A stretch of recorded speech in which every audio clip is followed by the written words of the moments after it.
Hello मेरे प्यारे विद्यार्थी जी, की हाल चाल। मैं हूं आपका बड़ा भाई धर्मवीर भारती। विद्यार्थी जी, आज के इस वीडियो में हम क्लास 9th विषय जीव विज्ञान का एक बहुत ही मजेदार और प्यारा चैप्टर जीवन की मौलिक इकाई, इस अध्याय को इस वीडियो के माध्यम से बड़े ही आसान और सरल शब्दों में मैं आपको बताने वाला हूँ। और यदि खास करके आप बिहार बोर्ड से हैं तो ये वीडियो आपके लिए है, ठीक है। तो विद्यार्थी जी, आगे बढ़ने से पहले मैं आप लोगों को बता दूं कि ये जो अध्याय है जीवन की मौलिक इकाई, ये काफ़ी बड़ा अध्याय है। इसलिए ये चैप्टर 3 अलग अलग पार्ट में जो है वो आएगा। और ये पार्ट 1 है, फिर इसके बाद मैं आपके लिए पार्ट 2 लाऊंगा, और फिर इसके बाद मैं पार्ट 3 लाऊंगा, और इसके बाद ये पूरा अध्याय जो है वो हमारा समाप्त हो जाएगा। तो शायद आप ये समझ पा रहे होंगे कि इस अध्याय को हम किस प्रकार से आपके समक्ष कंप्लीट करने वाले हैं। तो चलिए अब बिना देर किए इस अध्याय को शुरू करते हैं। तो प्यारे विद्यार्थी जी, जीवन की मौलिक इकाई, ये जो अध्याय है हमारा, सबसे पहले हम ये समझेंगे कि जीवन की मौलिक इकाई में हम लोग क्या क्या पढ़ने वाले हैं, यानी कि इस अध्याय में हम बेसिकली क्या पढ़ेंगे। मैं आप लोगों को बता दूं कि इस अध्याय में हम कोशिका का परिचय जो है वो पढ़ेंगे। फिर हम लोग कोशिकाओं के अलग अलग आकार, माप और संख्या क्या क्या हो सकती है इसके बारे में पढ़ेंगे। फिर कोशिका की संरचना, यानी उसकी किस प्रकार से बनावट है और कोशिका किस किस भाग से मिलकर बनी है, ये सारी बातें जो है इस अध्याय में हम लोग पढ़ने वाले हैं। और फिर हम लोग कोशिका विभाजन के बारे में भी पढ़ेंगे।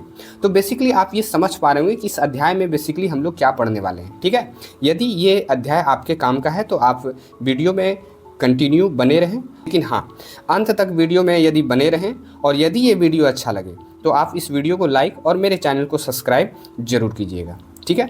अब चलिए, तो सबसे पहला यहाँ मैं एक प्रश्न से जो है इस अध्याय की शुरुआत करता हूँ, क्योंकि आप लोग जानते होंगे, यदि आप मेरे पुराने विद्यार्थी हैं तो आप ये जानते होंगे कि मेरा पढ़ाने का तरीका जो है वो थोड़ा सा अलग होता है।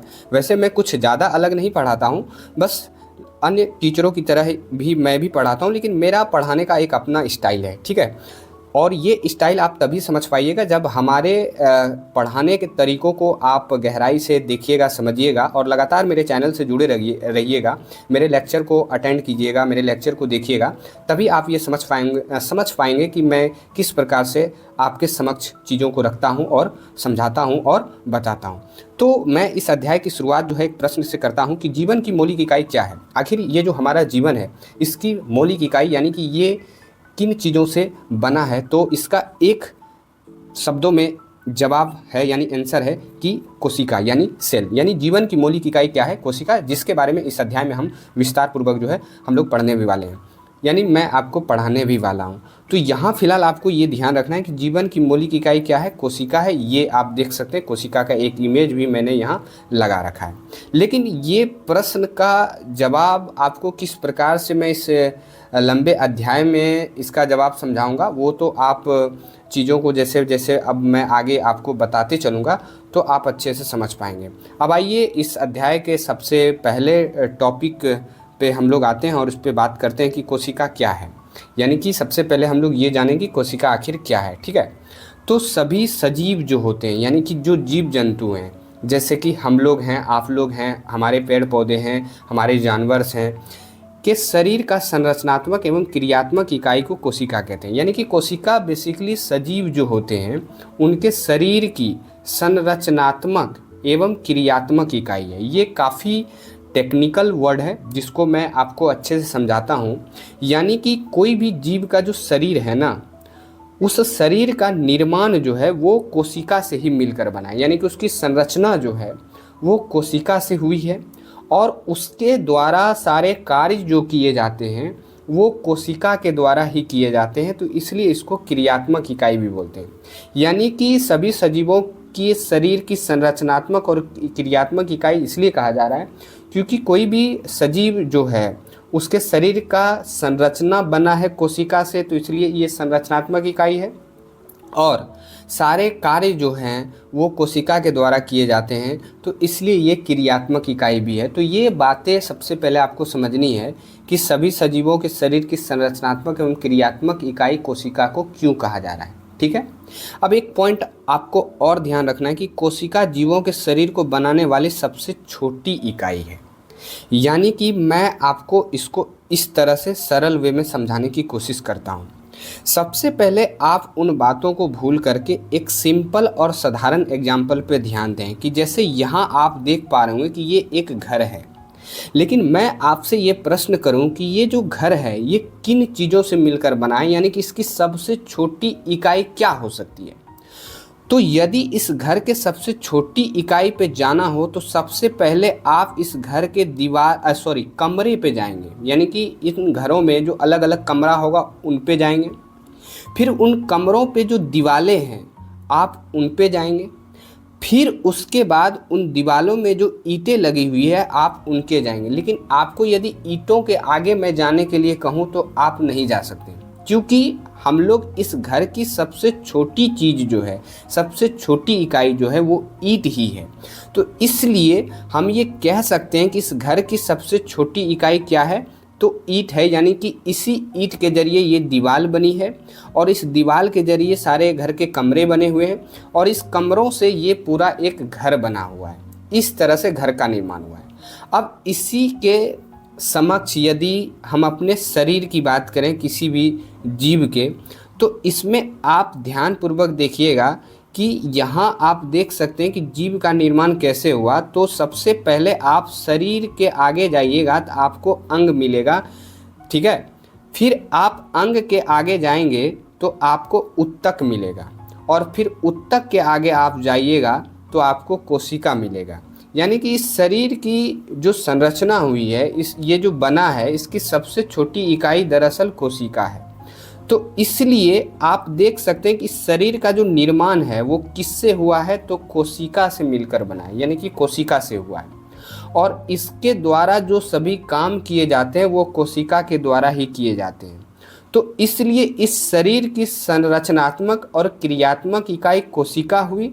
और वो जो लास्ट का पॉइंट आपको यहाँ मैंने बताया कि कोशिका जीवों के शरीर को बनाने वाली सबसे छोटी इकाई है, ये भी आप समझ पा रहे होंगे कि ये जो कोशिका है ये इस जीव को बनाने वाली सबसे छोटी इकाई है। तो आप ये समझ पा रहे होंगे कि इसके ज़रिए मैंने आपको किस तरह से सभी जीवों की संरचनात्मक एवं क्रियात्मक इकाई ये जो कोशिका है इसको मैंने समझाया और आप ये समझ भी पा रहे होंगे, ठीक है। अब तो को देख सकते हैं कि जिस प्रकार से कोशिका से मिलकर के उत्तक बनते हैं, फिर उत्तक से शरीर के अंग बनते हैं और फिर अंग से ही शरीर बनता है। इस प्रकार कोशिका, उत्तक, अंग और शरीर का निर्माण होता है। ये भी आप जो है ध्यान में रख सकते हैं, ठीक है। अब आइए हम लोग अगले टॉपिक की ओर बढ़ते हैं, क्योंकि आपने कोशिका के बारे में जान लिया और एक बात आपने अब समझ लिया होगा कि दुनिया में जितने भी सारे जीव हैं उन सभी जीवों का जो शरीर बना है वो कोशिका से मिलकर बना है, ठीक है। अब आइए कोशिका की खोज की बात कर लेते हैं कि आखिर इस कोशिका के बारे में किसने पहली बार बताया, किसने खोज की। तो मैं आप लोगों को बता दूं कि रॉबर्ट हुक एक बेहतरीन वैज्ञानिक थे। इन्होंने ही सबसे पहली बार 1665 ईस्वी में जो है कोशिका की खोज की थी, जो कि पॉइंट यहाँ लिखा हुआ है कि कोशिका की खोज रॉबर्ट हुक ने 1665 में किया था। अब कोशिका की खोज की जो कहानी है वो बहुत ही दिलचस्प है, जो कि आपकी एनसीईआरटी किताबों में बताई गई भी है, यानी कि आपकी किताबों में ये बातें बताई गई है और उसी को मैं यहाँ आपको जो है एक्सप्लेन भी करूँगा, यानी आपको मैं बताऊँगा कि रॉबर्ट हुक ने एक कॉर्क लिया। अब कॉर्क क्या होता है, यानी कि कोशिका की किस प्रकार से खोज हुई उसके बारे में मैं आपको बता रहा हूँ।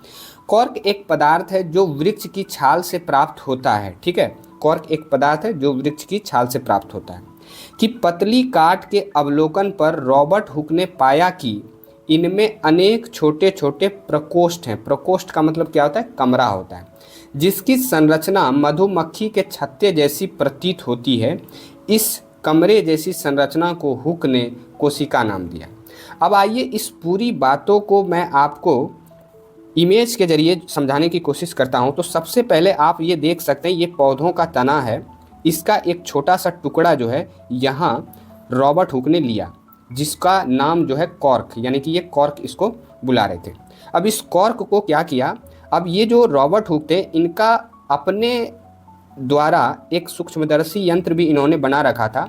उस समय तो इस तरह का कोई यंत्र था ही नहीं, लेकिन इन्होंने अपने द्वारा अपने तरीके से एक सूक्ष्मदर्शी यंत्र जो है वो बना रखा था, और इस सूक्ष्मदर्शी यंत्र के द्वारा जब इस कॉर्क को इन्होंने देखा तो इसमें आप देख सकते हैं कि इस तरह के छोटे छोटे मधुमक्खी के जैसे कमरे दिखाई पड़ रहे होंगे। शायद आप इसको गौर करें तो आपको चीज़ें जो है वो दिखाई पड़ेंगी। अब इस मधुमक्खी के जैसे ये जो कमरे दिखाई दे रहे हैं, जिसको इन्होंने प्रकोष्ठ कहा, टेक्निकल वर्ड प्रकोष्ठ है, जिसको कमरा दिया, इसी का नाम कोशिका रख दिया। और इससे ये पता चला कि जिस तरह से ये छोटे छोटे कमरे मिल करके एक पूरा ये इतना बड़ा ये कॉर्क बन रहा है, इस प्रकार से ही धीरे धीरे पूरे बड़े जीव का निर्माण जो है वो होता है। तो इस प्रकार से रॉबर्ट हुक ने जो है इस कॉर्क की मदद से कोशिका की खोज की, जो कि आप समझ पा रहे हैं। लेकिन एक बात ध्यान देने वाली बात यह है कि रॉबर्ट हुक ने मृत कोशिका की खोज की थी, यानी कि मरे हुए कोशिका की खोज की थी, क्योंकि ये जो आप वृक्ष का छाल देख रहे हैं ना, ये मरा हुआ था, ठीक है। यानी ये जब पेड़ से अलग होगा तो मरा ही होगा। तो ये आप ध्यान रखिएगा कि सबसे पहले कोशिका की खोज की थी रॉबर्ट हुक ने, लेकिन किस तरह की कोशिका की खोज की, तो मृत कोशिका की खोज की थी। किसकी मदद से, तो कॉर्क की मदद से, ठीक है। तो ये बातें आप शायद समझ पा रहे। अब आगे आपको मैं और ले चलूँ तो यहाँ अब हम लोग कोशिका की खोज में और आगे पढ़ेंगे कि किस तरह से और कोशिका के बारे में अलग अलग वैज्ञानिकों ने चीज़ों को जाना और हमें बताया, जो कि आज हम लोग पढ़ भी रहे हैं। इसमें एक वैज्ञानिक आते हैं ल्यूमेन हॉक। अब ल्यूमेन हॉक ने 1674 में सबसे पहले जीवित कोशिका की खोज की, यानी कि लगभग 9 साल बाद इन्होंने पहली बार जो है जीवित कोशिका की खोज की है। कोशिका की खोज रॉबर्ट हुक ने, लेकिन जीवित कोशिका की खोज किसने की थी, तो ल्यूमेन हॉक ने। फिर एक वैज्ञानिक आते हैं रॉबर्ट ब्राउन। रॉबर्ट ब्राउन ने 1831 में कोशिका में केंद्रक की खोज की। अब यदि इस कोशिका पे या यदि आप गौर करें तो यहाँ आप देख सकते हैं ये कोशिका का ये जो बीच का हिस्सा आपको दिखाई पड़ रहा है, यही केंद्रक है, और इसकी खोज पहली बार रॉबर्ट ब्राउन ने जो है वो की। फिर एक वैज्ञानिक आते हैं पुरकिंजे। पुरकिंजे ने 1839 में कोशिका में स्थित तरल जैविक पदार्थ को जीवदर्भ यानी प्रोटोप्लाज्म का नाम दिया, यानी कि न्यूक्लियस यानी कि केंद्रक की खोज की थी रॉबर्ट ब्राउन ने। फिर पुरकिंजे ने जो आसपास चीज़ों को देखा, क्योंकि कोशिका एक जीवित चीज़ होती है और आपने यहाँ देख ही लिया कि ये जीवित कोशिकाओं की खोज की, तो इसके जो इर्द गिर्द चीज़ें हैं उन्होंने इसको जीवदर्भ नाम दिया, और ये पहली बार पुरकिंजे ने जो है वो बताया है। तो ये 3 वैज्ञानिक रॉबर्ट हुक के अलावा आपको ध्यान में रखनी है। शायद आप मेरी बातों को समझ पा रहे होंगे।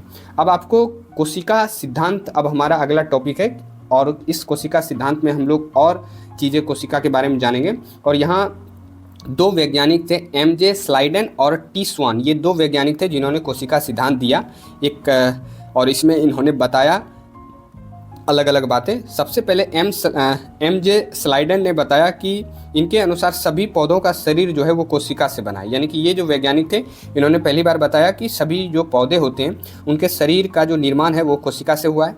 फिर T स्वान जो हैं, T स्वान ने 1839 में लगभग बताया कि इनके अनुसार सभी जंतुओं का शरीर कोशिका से बना है। इन्होंने जंतुओं के बारे में बताया कि सभी जंतु जो होते हैं उनका निर्माण जो है, उनके शरीर का निर्माण जो है वो कोशिका से हुआ। अब बात इतना तक ही नहीं रहा, आगे एक और वैज्ञानिक आते हैं R वर्चाउ, और इन्होंने कोशिका सिद्धांत को आगे बढ़ाते हुए इन्होंने एक ज़बरदस्त बात बताई कि इनके अनुसार नए कोशिकाओं का निर्माण पुराने कोशिकाओं से होता है, यानी कि जो भी नई कोशिकाएं बनती है उनका निर्माण जो है वो पुराने कोशिकाओं से ही मिलकर बना होता है। तो ये बातें भी आपको ध्यान में रखनी है, और यहाँ से आप सारे टॉपिक्स को समझ पा रहे होंगे। तो ये छोटा सा प्रयास आप लोगों को जैसा भी लगे आप इसके बारे में कमेंट सेक्शन में ज़रूर बताइएगा। अब हम लोग नेक्स्ट पार्ट 2 जो है वीडियो मैं आपको इस अध्याय का लेकर के आऊँगा, और फिर जल्द ही पार्ट 3 भी लेकर के आऊँगा। फिर ये चैप्टर जो है पूरा हम लोगों का कंप्लीट हो जाएगा। इसका प्लेलिस्ट मैं अपने चैनल पे बना दूँगा, और वहाँ से आप सीक्वेंस में चीज़ों को भी देख सकते हैं। धन्यवाद।